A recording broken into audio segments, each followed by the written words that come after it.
மண் எடுக்கிறதுக்கு அனுமதிக்கிறாங்க. அப்படி அனுமதிச்சிட்டாங்கன்னா எதிர்காலத்தில் வந்து அந்த நிலம் வந்து நம்ம வீட்டு மனை கேட்கறதுக்கு ஏதுவாக இல்லாத போயிடும் அப்படின்ற மாதிரி சொன்னோடனே, அப்போ என்ன ஆகுதுன்னா, ஒரு தலித் வாழறதுக்காக ஒருத்த கேட்குறான்.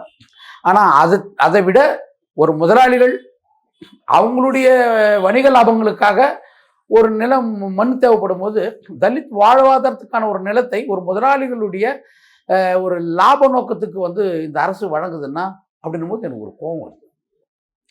இந்த கோபம் வந்து ஒரு ஜனநாயக கோபம். ஏன் இது ஒரு ஜனநாயக கோபம் அப்படின்னு நம்ம என்ன சொல்றோம்னா, ஒரு அமைப்பு என்ன பண்ணுதுன்னா, மக்களுக்கான அமைப்பா பல விஷயங்களை பேசுது.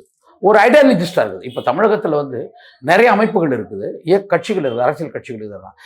ஆனால் திராவிட முன்னேற்ற கழகம் என்பது, திராவிட கழகங்கள் என்பது இதெல்லாமே வந்து ஒரு பெரியாரிய சிந்தனையை வந்து உள்வாங்கிறது.